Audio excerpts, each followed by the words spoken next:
Ever had one of those days where everything that you're trying to do just isn't working out for you? That has been me so far today. The kids missed their bus, so I had to get up early, take them to school. When I got back home, my dogs had messed in the house, so I had to clean all that up. And then I took a shower, got down here to get everything set up. If you can tell by me, my office studio space is a complete disaster right now. I had a guy come in yesterday, and was it yesterday? Yesterday was Tuesday, so Monday. He came in Monday and put in a radon mitigation system into my basement here because I needed it. And so because of that, my entire storage space of the basement had to be shifted and moved around. So half of my storage stuff, and that includes yarn and samples and lights and everything you could imagine, is piled in here into the office studio space. There's also stuff all piled in like little islands in the basement area because he had to go around with caulking. Anyways, all of that is to say, I am here. I am in the office space of my studio because I can't get to the studio space. It is hidden over there. I can't get over there. So we are going to make this work today for the My First Knit Along week 5 question and answer. I won't be able to look down at my hands, but hopefully if there's any particular questions that you have that I have to show you, I'll be able to do it right here in front of the laptop. Yeah, and so anyways, all of that is to say my laptop didn't want to work this morning. I've been fighting it all morning. Those of you in the Knit Along group have seen my post in there of, I swear I'm trying to get this work. I'm trying to do this to work right now. But I'm here. We're here. Yay! And you guys are all joining in, which is lovely. You're all just such happy faces. I love your excitement and the fact that you guys are all here. So good morning. It is Wednesday, it is May 1st. Oh my gosh, it's May 1st. Can you believe it's May 1st? Oh my gosh. I'm like blown away. I thought it was the last day of April. So it is May 1st. It is now 10:30 in the morning, just about here in Colorado. So the morning is moving right along. But I'm here and I'm good. Chris Lopez says, yes, boy, computers are really messing with you lately. Is that the truth or what? I still haven't had a chance to order a brand new desktop. So I'm working on my laptop, which is only a year and a half old. So it's not like anything should be wrong with it. And I don't know what was going on this morning. The keyboard didn't want to let me type in to log in to the laptop. So it was very weird. I don't know what was going on. But it's all there now. I'm good and it will be okay. I'm sure there's something going on. So yeah, D. Thompson says, Mayday, Mayday. Yes. Anybody else think of the meme with Justin Timberlake? It's gonna be May. That's my extent of NSYNC. Right there. So many of you here. Hello, all of you from around the world. It's so nice. It's lovely to have you here. Yes, it's May 1st. May 1st. I can't believe it. BL Albert says 28 days until she leaves for Stitches United. Those of you who don't know, that is a knitting and crochet expo that is going to be in Atlanta, Georgia at the end of May. There are I think there's 5 now around the country that Stitches holds. And pardon me while I wipe my nose, there's allergies going on here because it's spring. So anyways, at the end of May in Atlanta, Georgia, there will be this Stitches Expo called Stitches United. So if you would like to go there, come by and say hello. I'll be there teaching. I'm also going to host the pajama party with Lindsay, my best friend from Erin Lane Bag. So that will be a good time. And yeah, I would love to see you guys all there.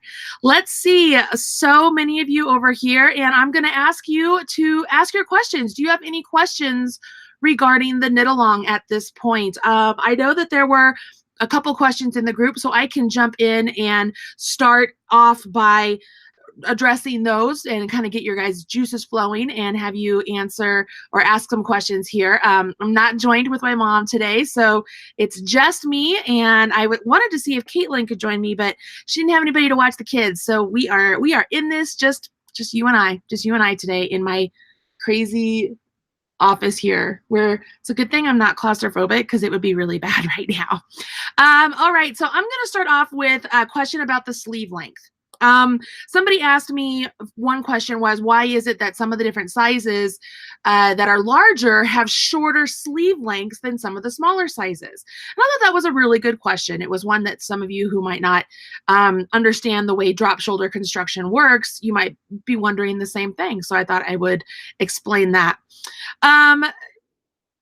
Let's see here. I have Chris Lopez. Chris, honestly, thank you so much for being a moderator today. I appreciate that. If any of you would also like to help moderate today, that would be lovely, because we looks like we have some awesome spammers going on. So just kind of let me know. Sorry, I got distracted because I saw something nasty on there. But regarding the sleeve length, when you're working with a drop shoulder garment, the shoulder bit is not just as wide as your crossback. Typically, when you're working with something that is set in sleeves, like what I'm wearing here, see how there's the sleeves are sewn in here and there's a sleeve cap. These are called set in sleeves. So the width of the back of your sweater when you're working with set in sleeves is actually called the crossback. It's the crossback measurement. Because a drop shoulder sweater is not dealing with the crossback measurement, we're dealing with an overall measurement. We took what the bust measurement was and we maintained that from the bottom all the way up to the top of the shoulders.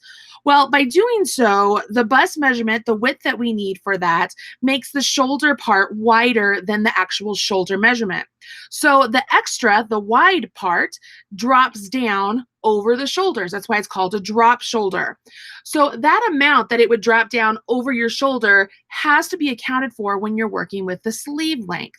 So sometimes the smaller sizes will have a smaller amount going past the shoulders than the larger sizes, which might have a larger amount. So even though the sleeve itself is being knit a shorter amount for the larger sizes, it's because their overall size of their garment is making the sweater drop down further, so they don't need that much extra sleeve.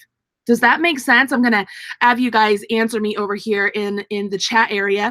And so that makes it a little bit difficult when you're trying to figure out, okay, are these sleeves going to be long enough? You have to hope that the pattern you're following has been tech edited and the person designing it understands measurements, body measurements, and sweater measurements. And I will have you know that my pattern has been tech edited by 2 tech editors. So everything should be good. I mean, based on what we all know. And so what I have out there in this pattern, it is the standard body measurement. So we took the standard measurements for, okay, if it's this wide, this is how much, the arm length should be. So we need to subtract what the crossback is, what the hangover is, and then what's left for the sleeve. Okay. So having said that, great. A lot of you are saying this makes total sense. Good. I'm glad. Having said that, when you're looking at your sleeves, you're like, man, these look really short. Yeah, they're going to look really short, especially if your drop shoulder portion is on one of the larger sizes and it drops even more. Because remember, I mean, us larger ladies, we already have a bigger size that we're dealing with up here. So it's just a lot more extra fabric, which is actually one of the reasons why when I'm working with, when I do a class for like plus size crochet or plus size knitting, I often talk about the benefits of doing a set-in sleeve versus a drop shoulder. It's actually more slimming and more flattering, but we are starting off with the first sweater here. That's why I didn't want to do set-in sleeves or anything. I wanted to keep it really simple so that way we got past this first hurdle, right? This is like our training wheels before we can move on to the dirt bike and then maybe the 10-speed or whatever it is, okay? So this is what we're working through. So as you're looking at these sleeves and they're looking super short, one thing that those of you in the group probably have paid attention to, a couple people who realize their own body structure. They realize whether their shoulders are wider than the average person, okay? So they're like, okay, well, I made this size, but I know my shoulders are wider than the average person, so I'm going to figure out how much is this drop shoulder really going to fall over my shoulders? And then does that mean I have to add extra length to my sleeves to make sure that they are good for my body? That is brilliant. That is actually ideally what I would like all of you to be able to move on to do. I realize so many of you are here and you're beginner knitters, you're beginner sweater knitters, and I did not want to muddy the water with a bunch of information at the start. I wanted you just to kind of follow the pattern and go with what the flow is. And then as we go and do other sweater patterns in the future, and we're doing more customizable patterns, that's when I would give you more information, okay? So what you've noticed in the group are there are people who are having these realizations. They know their arms are longer, their arms are shorter, or maybe they have really narrow shoulders and it's going to drop even more, so they have to shorten their sleeves, whatever it may be. One thing that somebody has done, several people have done now, is they've taken their sweater pieces and they've pinned them together, all the pieces together, and they've tried it on. You can absolutely do that. That is one of the one things that I usually tell my sweater knitters when I'm teaching classes at local yarn stores or at Stitches Expos. One thing you can do is pin it together before you seam it all together and try it on. If you have that capability, yeah, do that. Even if you only have one sleeve done at this point, which you have 2 weeks to do sleeves, you could do it just with one sleeve just to see if it's long enough, okay? Those of you who are like, wait a minute, Marley, I've already bound off. I've already done all the things. If it doesn't fit, what do I do? Don't freak out. It's okay. It's all okay.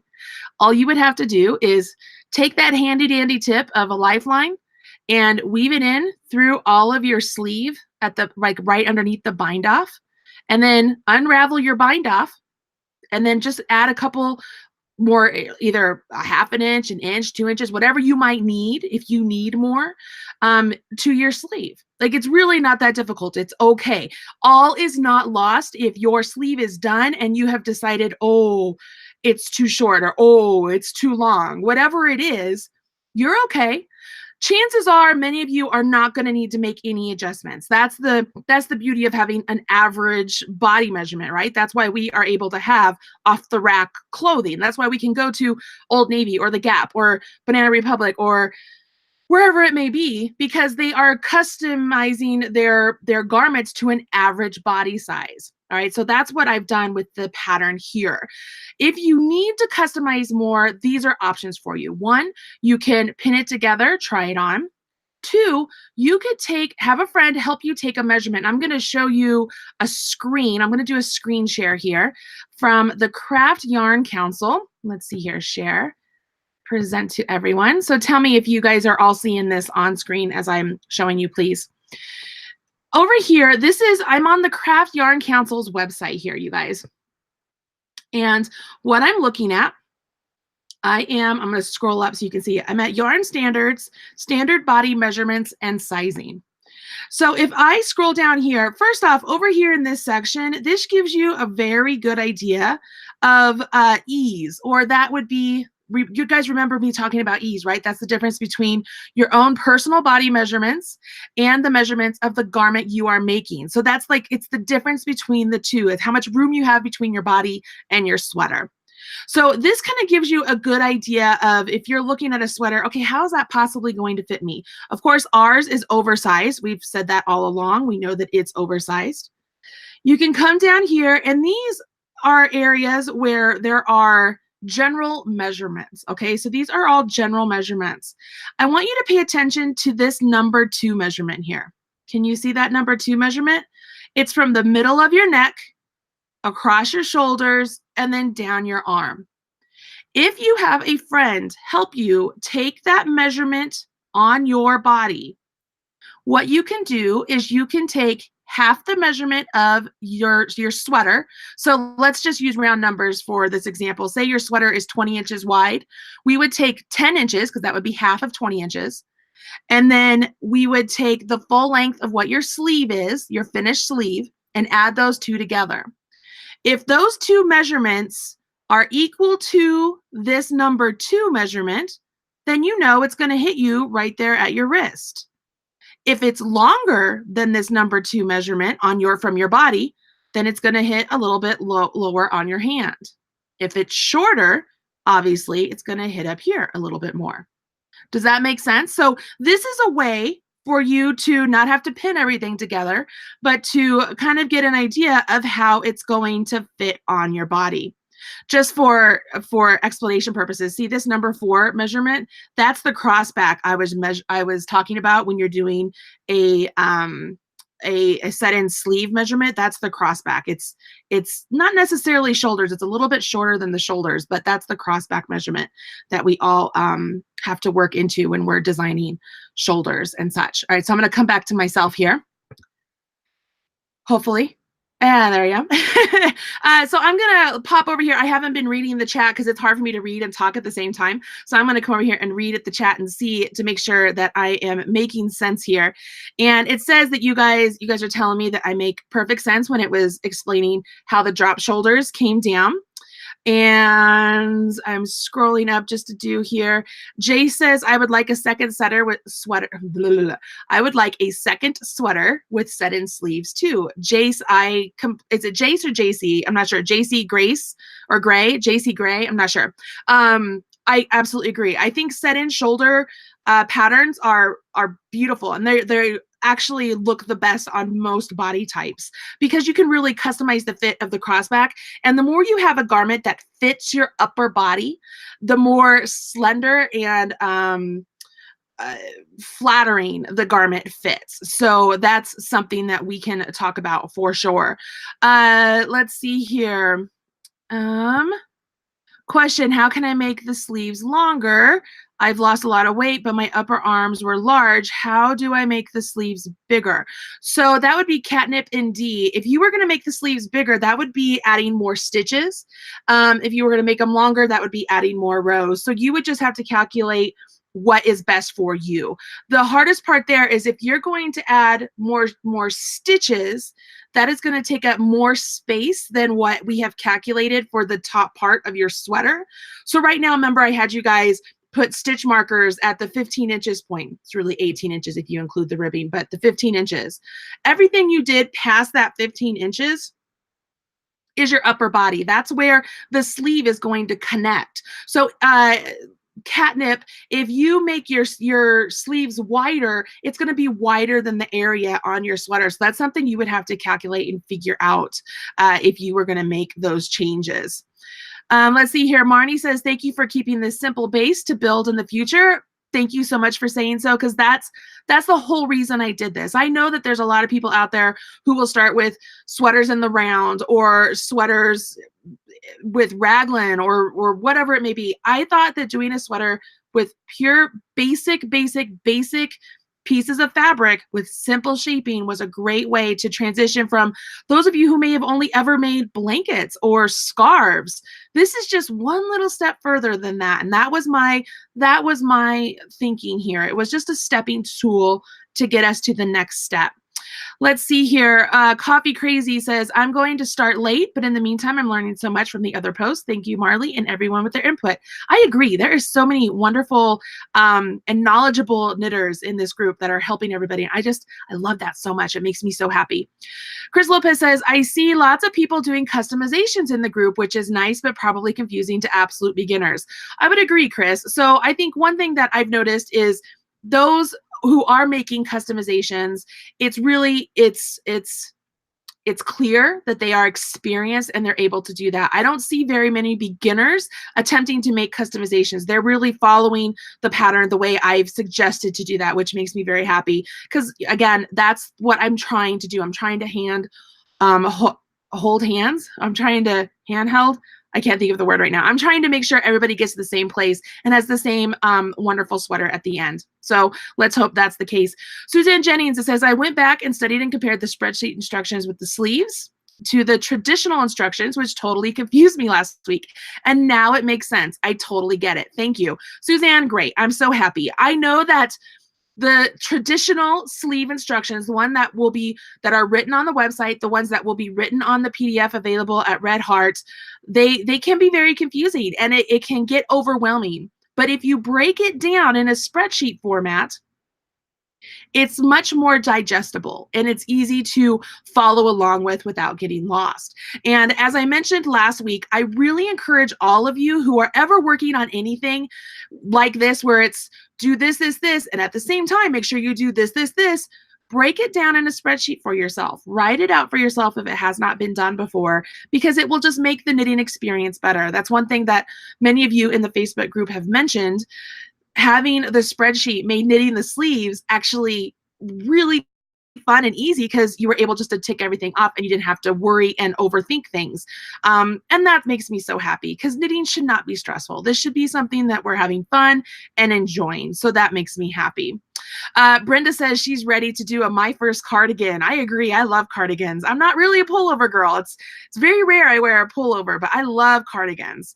Okay, so then here's where all of you are telling me that you can see my split screen, or my sharing my screen. And let's see here. The Stitch One ID says, what's the difference between working in the round needles and straight needles? So the reason we used circular needles here in this sweater is to accommodate the number of stitches you are using.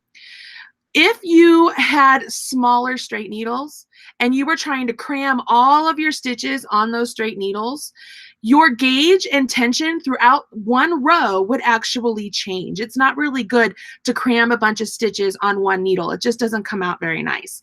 And so it's much more palatable and easier to use circular needles to be able to let those stitches flow off your needles and be a lot more consistent. That's something that's really been transitioning over the last several years. I don't know many people who still use straight needles. Most of the ones that use straights, they knit Scottish style, or I can't think of another one right now, but it's really common. Circular needles are not just for working in the round. They're a way for you to be able to have a lot of stitches on your needle without having to have them all crammed on there. Let's see here. Emily says, I knit way slow and knitting this sweater within the group. Can you send me a link? Can you send me a link to all the podcasts regarding this sweater? So Emily, I can't send you a link, but there is a playlist right here on the Marley Bird YouTube channel. If you go to the Marley Bird YouTube page, click on playlist, you'll see a full set of a playlist for all of the videos I've done for this knit along. And coincidentally for all the other knit alongs or crochet alongs I've done as well. If you ever are following one of the older ones, you can always find the playlist and it has all the videos that pertain to the pattern on there. So that's a great way for you to find those, no problem. They're also always linked in the pattern pages also. All right. Sorry, guys. My nose is dripping. All the flowers outside that are blooming are just killing my nose. Let's see. Jacqueline says, I have made other sweaters, like you mentioned, in the round, top down.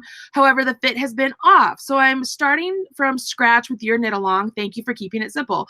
Jacqueline, great. I'm glad you're keeping it simple. I think the biggest thing, whether you're knitting sweater in round, top down, bottom up, full yoke, raglan, saddle shoulder. There's so many different ways to make sweaters. And with all of our different body types, different sweaters look better on different body types. And so I know for me, raglan sweaters typically don't look super great on me. And when I have sweaters that are like a round yoke, I already have big shoulders, so I look like I'm wearing football pads. So I tend to steer away from those patterns a little bit for myself. I like set-in sleeves, and I like A-line body on the bottom. Actually, that's what my sweater that I'm making with you guys, mine's A-line on the bottom.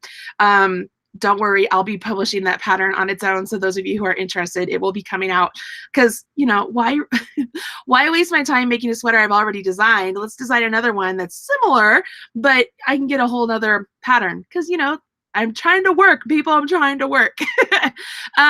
So yeah, Jacqueline, it could be that you'll just have to find a style that's best for you.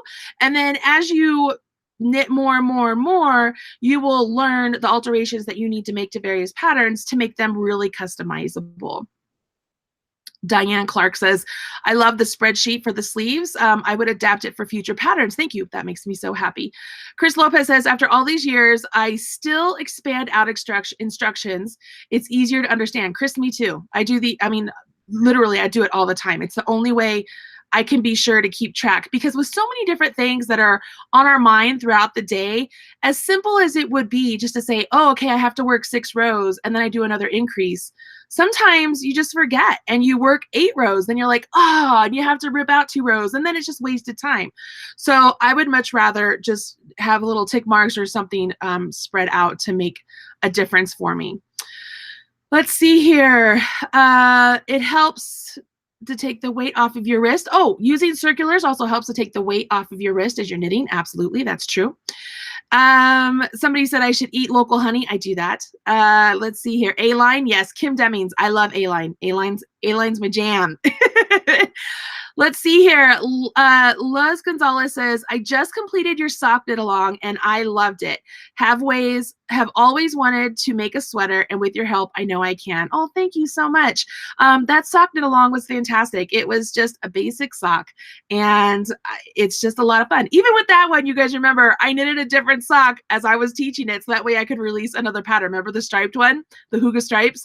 So I did the same thing.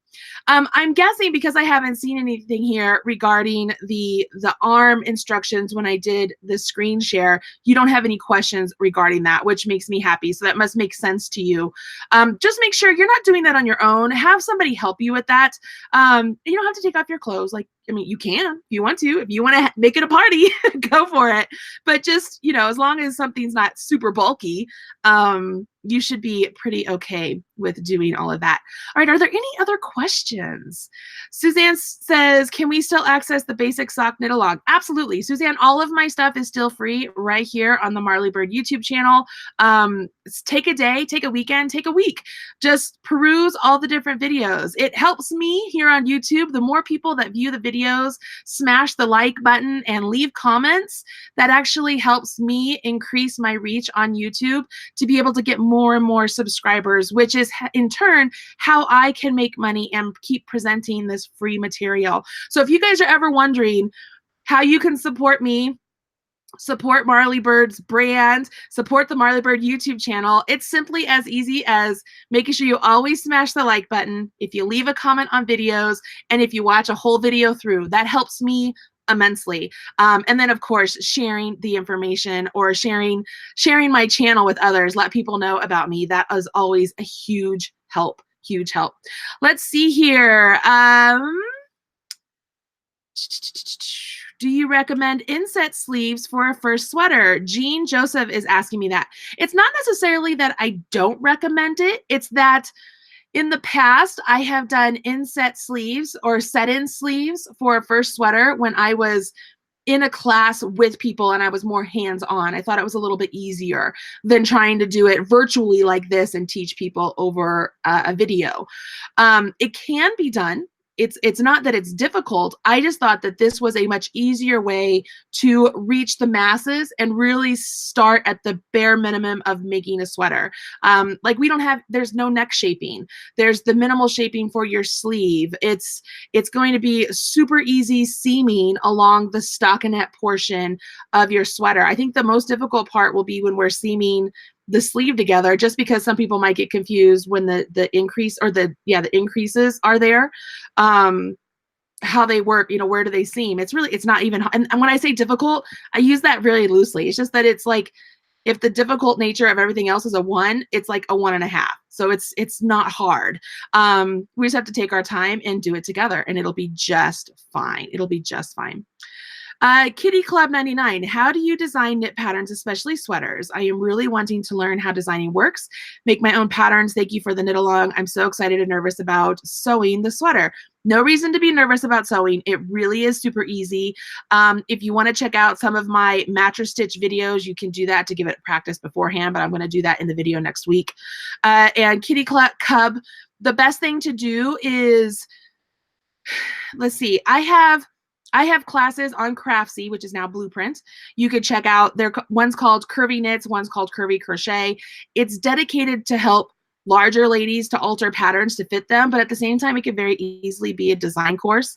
There are also other design courses on Craftsy, which is now Blueprint, which are all amazing, wonderful, wonderfully taught classes by Shirley Haddon and, oh gosh, Amy Herzog. I'm like, it starts with an H. Amy Herzog. Gosh, there's just so many. I think Fiona Ellis has one. There's a lot of different classes on Blueprint, which I think is really helpful. One of the best things that I did is I went out and I purchased books. I purchased books to teach people how to design sweaters. Then the rest is trial and error, and then finding a good tech editor to help you along the way to make sure they are finding as many mistakes as possible in your own work before it reaches the audience. So that's the best way to do that. Chris Lopez, I've always wondered if watching the advertisements on videos makes a difference. Yes, it does. That is actually, that's how I make money. That's how I'm able to put out these videos for you for free, is because of the video ads and being able to reach more people. Let's see here. People love the charts. People are part of the Facebook group and loving the Facebook group, which is lovely because I think that it's just full of the most amazing people. Let's see here. While you guys are asking questions, I'm going to take a drink of coffee. Jacqueline Caustic says, I love your curvy sweater class on Blueprint. Thank you so much. It's so dated. You can tell I'm so much younger there. And I've learned so much more since that class, since I taught that class. So it's kind of funny to me that it's still out there and doing so great. Let's see. Everybody's saying thank you and welcome. And people are just being grateful. I'm just so happy you are here. It doesn't look like many of you have a lot of questions this week, which is nice. One thing that I noticed and I find interesting is the number of people who are making changes to the pattern that are subtle changes, things that don't really alter the stitch count or anything in the pattern, but they really make a big impact. So there's one sweater in the Facebook group that she did stripes, and she started off with like a thicker stripe and a small one, and then as it worked up, it switched the colors. So the top one, the thicker one, is the one that was small down here. I think that's beautiful. I love it. Somebody else did different stripes around the chest. Somebody else did like 3 different tiers of stripes. It's just, I love stripes. Stripes are so fun. And there's such an easy way to change up a pattern. So I love that. Molly is saying, is there a PDF for the back and front of the sweater? Molly, so the way this works, whenever I do knit-alongs, I put all of the instructions on my website 1 week at a time. That's so that way nobody can go ahead of the class, so to speak. The full PDF will be available at Red Heart after the finish of the knit-along, about a week or 2 after the finishing of the knit-along, but it does not include any of the extra information that I include on my website. So as much as I know everybody wants a PDF and they want something really easy and basic, you're actually getting more information than what you're going to get on the PDF and more instruction on the instructions that I'm giving you each week on my website. So no, there is not a PDF at this time, unless you're watching this video after the fact and you're getting the one from Red Heart. So there is that. Everybody keeps asking me where the PDF is. No, it's a page on my website, guys. It's where the pattern is. The stripes one, everybody loves the stripe one. I'm trying to read through here. Oh, Becky says she loves watching me. Thank you. That means, seriously, guys, that means so much to me because I put a lot of work into all of the videos and all of the things I do here on the YouTube channel or on the Marley Bird website, just trying to advance the craft and make it bigger and better.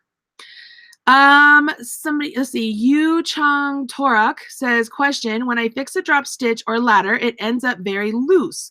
How do I fix this? Also, how do you do a lifeline in a mixed purl knit row? All right, so let's answer the first one. If you're dropping a stitch and you're picking it back up and it's too loose, it just means that you're pulling the stitch so much more, so it's tightening the stitches on either side of it. So hopefully if you can just make sure as you're picking them up, try not to pull as snug, because remember, each ladder or ring you pick up, it's pulling on the stitches beside that drop stitch. So you want to try and keep it as consistent as the tension or the gauge that's on the pattern itself. Typically, after you wash and block a swatch, all the stitches kind of even out and they work out fine. So typically that's good. As far as how do you add a lifetime to a mixed texture like a knit purl row, remember stitches still all only have two legs. Whether it's a purl or it's a knit, it still has two legs. So as you're working down the row, whether you're looking at the V like this and you're picking up the right leg, let's see if you, to me, this is the right leg. So I'm wondering if this is the right leg on the camera. But as you're going across and you're picking up the right leg, in the next stitch, maybe it's a purl, even though it has that bump on it, you can still see underneath that pump, there's two legs. Just pick up the right leg. It's the same process, whether it's a knit or purl. Everything still looks like this. It's just on the knits, it stays like this. On the purls, the top part here is kind of coming over, and that's what gives you that purl bump. So everything is just two legs, and you're just picking up the right leg along the row. So there's no difference there. It's the same thing. Let's see here. Other than a needle, will we need anything else for next Wednesday? Marnie is asking that. So next Wednesday, one thing that you could do if you wanted to wash and block your items right now, this would be a good time to do that prior to next Wednesday. Just so that you're giving your garment kind of like that, whew, that subtle relaxation sort of spa treatment as it's been worked and handled and blah, blah, blah. So you could do that, and that usually will make the seaming process easier as well. Other than that, you're going to need your yarn that we're going to seam up with and your tapestry needle. I'm also going to suggest if you have any sort of clips or anything to help hold things in place, we're going to use those also. But so that should be all you need next week. That's all I'm thinking of. That's all I can think of right now. So that should be all you need. Susie Allen, to increase the length of the sleeve, do you do it all after the increases are done? Is it better to do some after the cuff? Susie Allen, I would do it after the increases are done. Because I'm guessing you don't need, if you're going to add any, you're probably going to add maybe half an inch or an inch. It shouldn't be very much. And you got to remember your increases, they're accommodating for your hand. So see how my arm, I should say, it gets bigger, right? So those increases are accommodating for my width of my arm getting bigger. So once I have, oh, you're dripping again. Once I have those increases in place and I have increased to the point where my arm is the biggest, then if I'm just knitting straight, there's no more increases that need to happen there. So ideally, if you're going to add any length, you're just going to add after all of your increases. Now, that's for this pattern. Other patterns that you might have different things that need to happen, but for this pattern, I would just add the extra inch or inch and a half or whatever you feel like you need after your increases. Let's see here. Sharon Higgins, thank you, Marley, for the row by row spreadsheet you did for us. I didn't think I needed it, but it was very helpful. Thank you so much. I'm happy. Kim Demings, you are awesome. If I have a question, I know I can look through your videos and find it. Hubby always says, go check with Marley. Oh, that makes me so happy. Thank you for saying that so much. Robin Platt says, I'm a slow knitter, but I'm enjoying the journey. That's okay. That's the most important thing, is that you're enjoying the process. I'm not a slow knitter, but I've been knitting like 4 other things as I'm knitting this sweater. So I'm still not done with the front of my sweater. I haven't even started my sleeves because I've had to work on other stuff to do videos for. So I'm falling behind, which stinks, but I got to do what I got to do. Let's see here. Suzanne Jennings, what kind of clips? So like just the removable stitch markers, or I know that there are little clips like sweater clips, or pins if you wanted to use like straight pins. And they aren't even like, you don't have to have them. They just make things easier. So I will show that in the video for sure. Is there a video for how to block a garment? I have videos for how to block things. It's very similar to how we did in the week 1 video of blocking your swatch. You would pin your garment out to the schematic measurement that is on the pattern, and you all have it.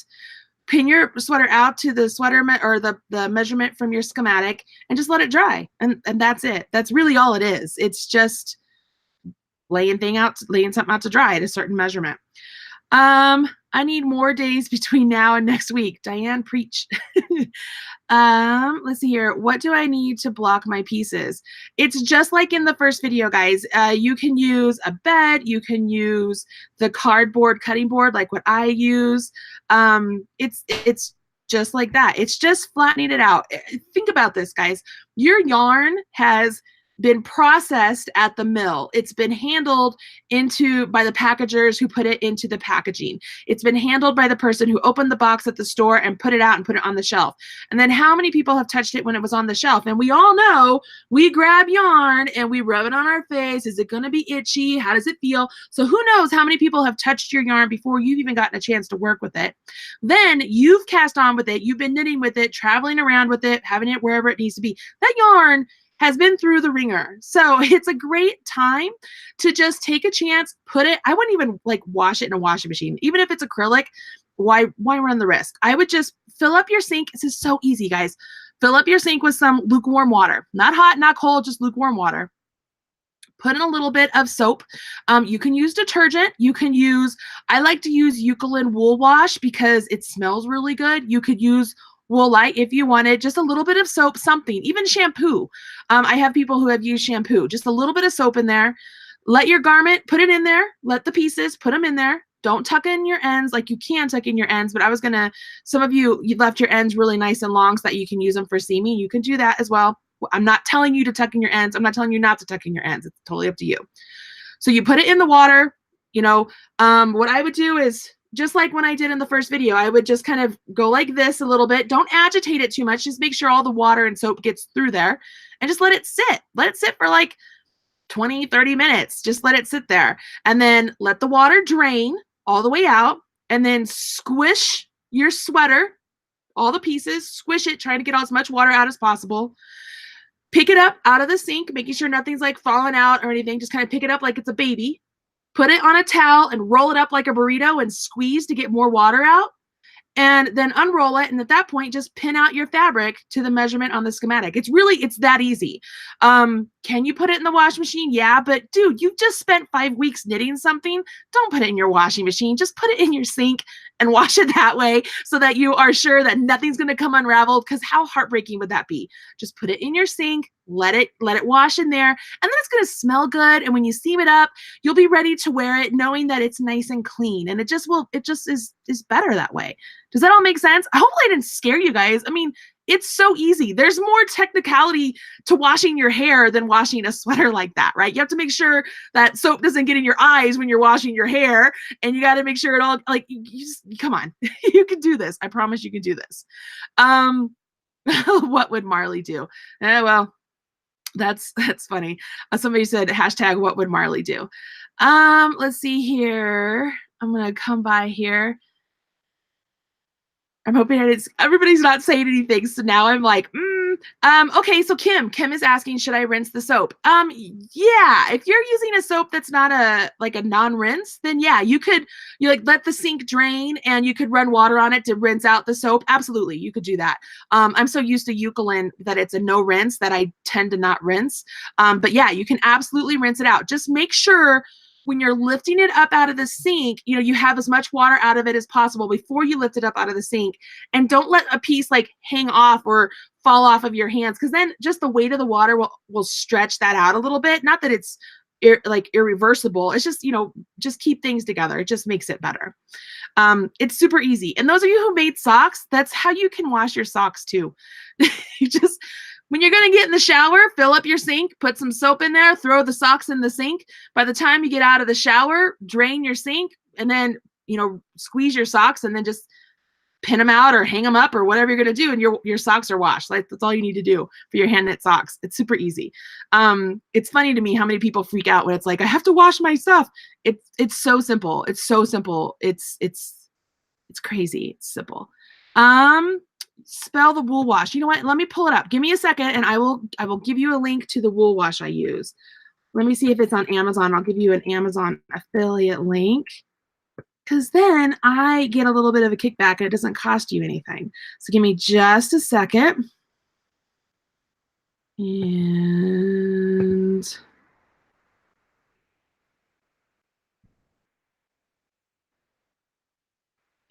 sign in. Talk amongst yourselves. Sign in. It's taking me forever.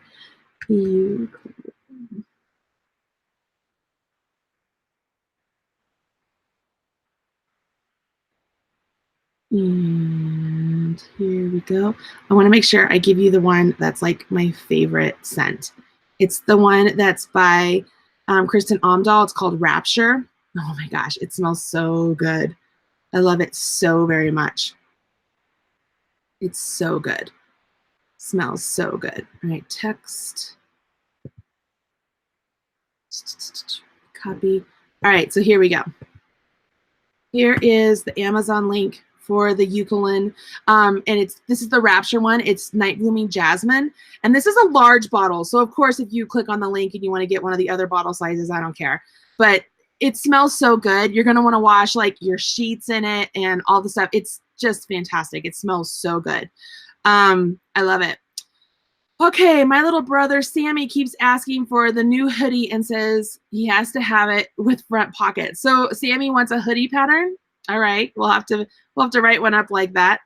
Let's see here. Chris Lopez says, Kelly W., you don't have to be fast to be good. I've been knitting for over 50 years and my speed varies. I have arthritis and carpal tunnel, so I have to take lots of breaks and it slows me down. But I will tell you guys, Chris Lopez is a wonderful knitter. She has done some samples for me and they're beautiful. She does wonderful job. Wonderful job. All right, so I feel like I have answered most of the questions today for you guys. You didn't really have too much. I feel like I've just kind of talked a little bit more than normal, but hopefully this was helpful and you guys are all ready to gear up and get ready for your sweater next week. I realize that, let me get this right like this. I realize that you probably didn't need 2 weeks to knit your sweater sleeves. Many of you are already done with your sleeves, but at the same time, I figured giving you 2 weeks for the sweater sleeves gave those of us who are behind a little bit more time to make sure that we are all caught up before next week and the seaming process. So there's a method to my madness, and the knit along comes to an end next week. Those of you who are curious about winners of each week's giveaways, just remember we post the winners on the thread in the Facebook group. So in the Facebook group, there's a thread for each week. There's a thread for week 2, 3, 4, 5 now, and then it'll be for 6. And at the top, we always edit the page or edit the post and put on there who the winner is. We link to the winner. So my admin have been filtering out a lot of questions of who's the winner, who's the winner. Now you guys know it's always there and it's always in the announcements of the Facebook page or the Facebook group. So yeah, there's that.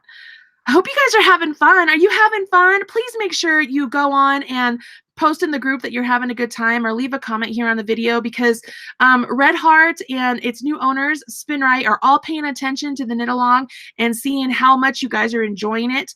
So it's important that they know you're having a good time, please. It helps me with job security. How about that? So yeah, there you have it, guys. All right, that's it for me today. Thank you for bearing with me with the delay to get this video out. Those of you who are watching it later, you'll have no record. It'll be like whatever, you know, it didn't matter to you. But those of you who are waiting for me, thank you for sticking around and letting me explain some wonderful things. I can't wait until next week to see all of your beautiful sweaters. And yeah, it's going to be super exciting. Thanks, everybody. I'm Marley Bird, and this is the Marley Bird YouTube channel. And this is the My First Sweater with Marley Bird. How many times can I say Marley Bird? We should do a drinking game. Bye.